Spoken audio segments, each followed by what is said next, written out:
Welcome to the Igniting the CEO Within podcast, where we interview successful, high-level professionals to discover lessons they've learned throughout their career that can help ignite that CEO within you. I'm Mark McFatridge, and I'll be your host for the next 15 minutes or so. Our show is sponsored by Quaid, a nationwide community of CEOs and entrepreneurs. Quaid has developed Launchpad, which offers an opportunity for experienced executive coaches to become licensed circle directors. After completing the Launchpad program, you'll lead your own peer advisory circles, helping other CEOs and entrepreneurs excel in their professional and personal lives while providing a community of support, accountability, and challenge. If you'd like to learn more, go to quaidcircle.com. I could not be more excited for this episode today. I get to hang out with Hadassah Jacobs. She's the CEO of Hadassah Jacobs International. She has offices in Chicago, Miami, and Israel. Hadassah, thank you for joining me today. Thanks so much, Mark. I am really excited to hang out with you today. I This think is we're going going to to be have a a lot of blast. fun. Oh my gosh. Yeah, Yes. All right. I can't wait. absolutely. I can't wait. Look, Uh, you've had just an amazing life as well as a career. And within that, you've had exposure to all kinds of leaders. And I would love your thoughts on a trait or two that separates those excellent leaders from everybody else. it's such a great question. And there have been so many great answers for that. But I want to take a look right now at what an excellent CEO, a couple of traits today for this environment today. Yep. And one of them is first, they need to be able to see the obscure. Hmm. They have to be able to see in that gray area what is not visible almost to the naked eye. And so they have to see it before it becomes obvious. All right. We talk about, and a lot of the podcast guests that you've had talk about the important things like vision, integrity, culture, people first leadership, right? And all of that is so important. But because of this AI revolution we're in, that a CEO today has to be able to read signals early, and they have to connect the dots. They have to be dot connectors. And then they have to build the systems that allow the organization to move forward into the future. So today, because of AI, that trait has become an absolute critical necessity. And we're not, and this I think is really important. We're not just in another tech upgrade. We are in a restructuring moment for business itself. And I think this is really one of the first things that we need to see. And if I just might add that excellent leaders, excellent CEOs, they're not just visionaries, they are pattern readers.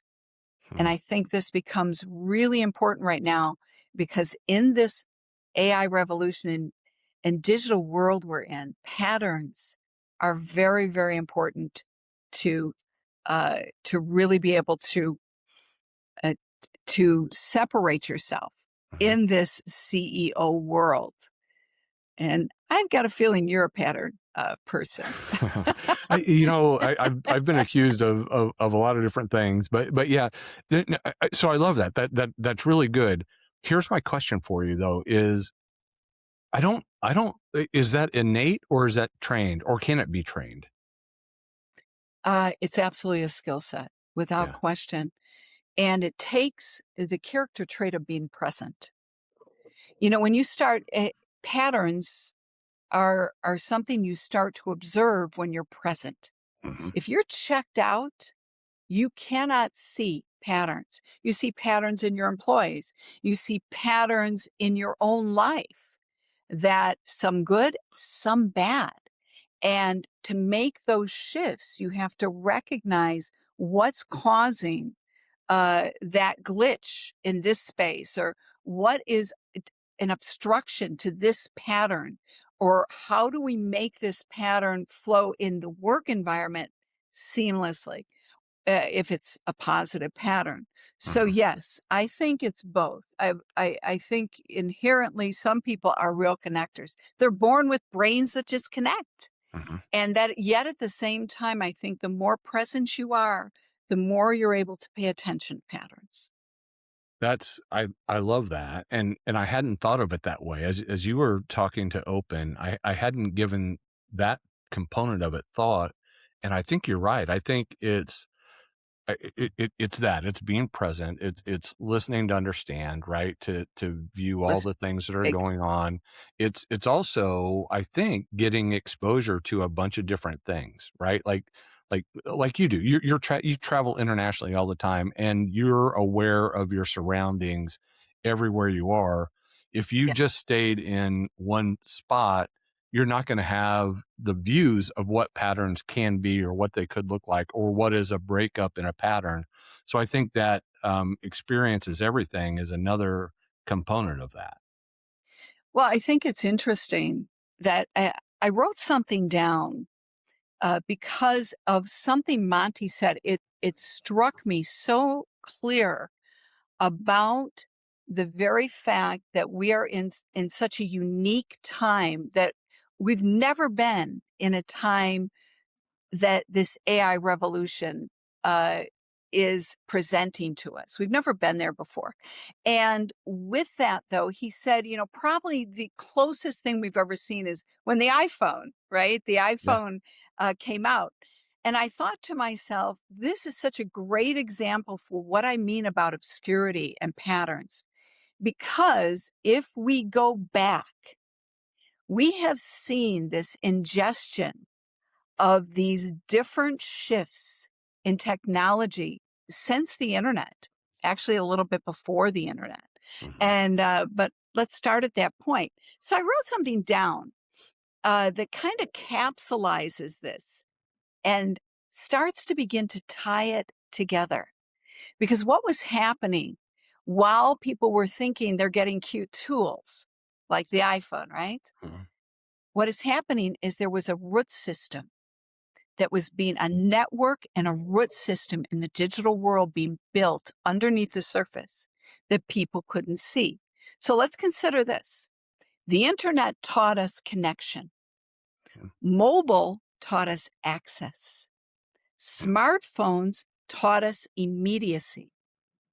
Apps taught us behavior design. Cloud tools taught us distributed workflows. Social media taught us algorithmic influence. Automatic automations, Uh-huh. right, taught us process leverage. And now AI is bringing all of that together. So when this first came out, the internet. Well, I was super excited. I was in my teens, like towards the end of my teens. I was so excited because I was a Jetsons girl. I was like, Mom, we're going to see it. We're going to see it. You cannot even imagine the joy that I had when I saw the first flying car. I was so excited about it. And this, to me, when I saw the internet, I was like, this is something. And every one of those shifts, the most important thing for those in leadership today was to actually learn that skill and learn it then. But unfortunately, people just thought this is a tool, this is going to shift, things are changing quick. And now we are dealing with technologically challenged leaders and CEOs. Hmm. And that's not to shame anyone or disappoint anyone, but it's to say that there is an opportunity now here for you to collaborate and come together with those that have been learning to exponentially change the way you are doing business. And when I say exponentially, I'm talking about uh, the second trait of what's going to be an excellent CEO, and that is to build or repair the root system. Hmm. And when you do it with two things in mind, and that is your client, customer ingestion. You want to grow. You want to grow your clients. You want to grow your customer base. And then you want to grow your ROI. And they're not exactly the same thing. They're almost two separate things.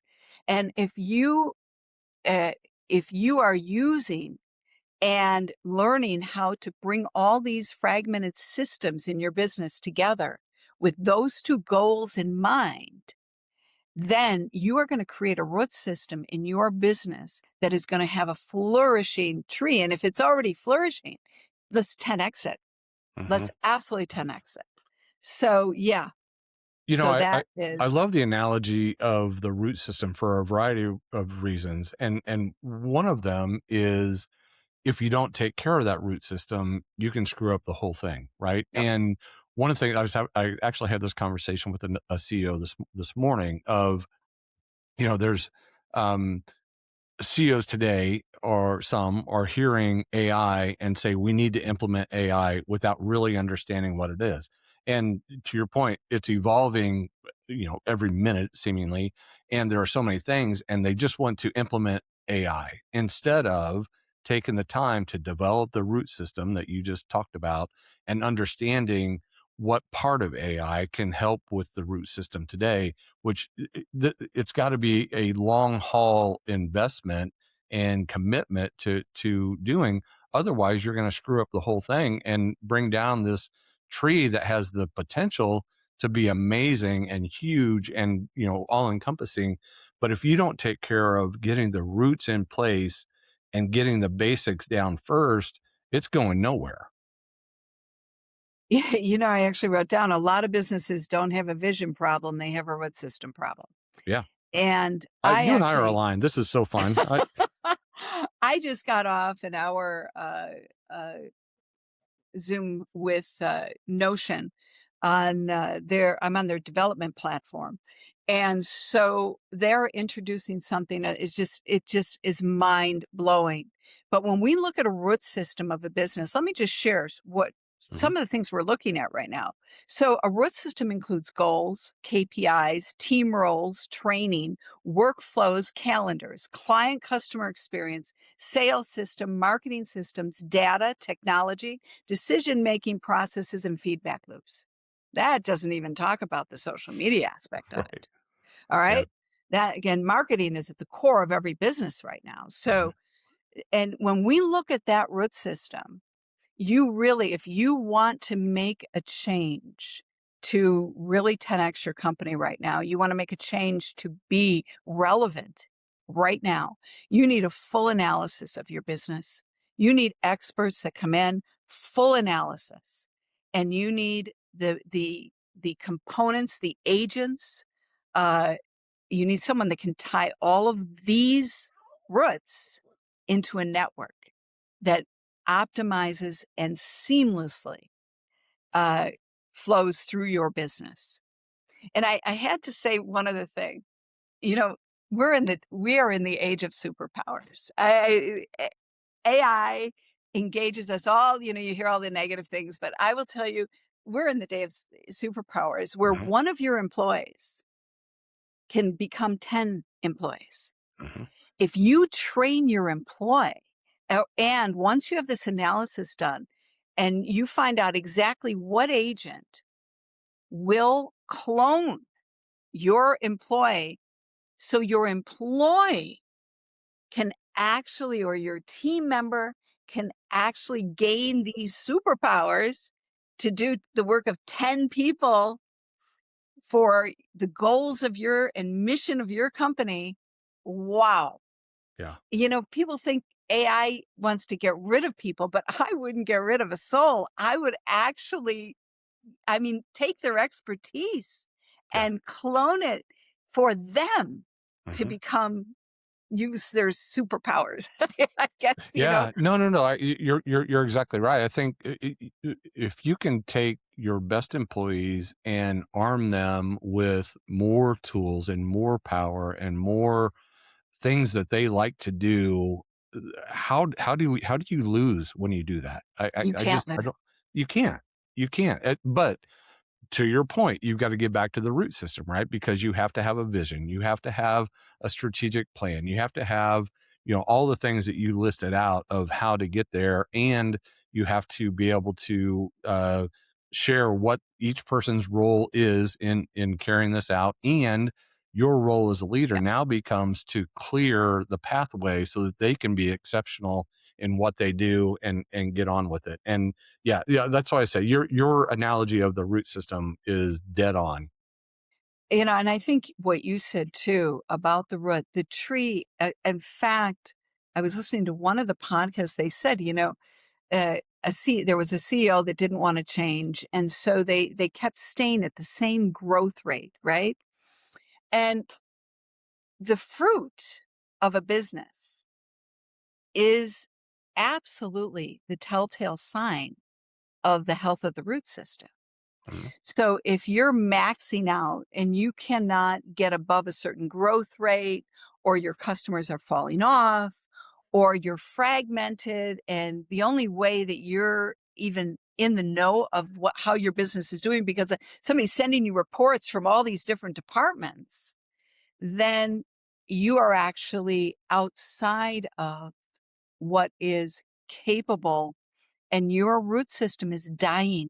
It's Mhm. dying because today, with what we have available to us to feed, to nourish, to develop, to connect that root system, uh, is not going to go away. And any root system that is not interconnected to this world will ultimately become obsolete. Mhm. I think Yeah. like those old cars. Yeah. No, this has been an amazing discussion. I think we need to go ahead and just book our next episode because this has been a blast. I really enjoyed hanging out with you. Would you do me a favor? Would you share with our audience what a typical engagement with you looks like and how can people get a hold of you? Okay. Yes. So I'm easy to get a hold of. Actually, HadassahJacobs.com. I'm right there. And I have not only Calendly, but any kind of information is there for you to contact me directly. Don't hesitate to contact me directly if you have any questions. In fact, let me just say this last closing thing. My third trait for the CEO is that you have to learn the skill set of questions, Mhm. because questions are what is running this entire world that we are now engaged in. So any questions, anything, just go to hadassahjacobs.com.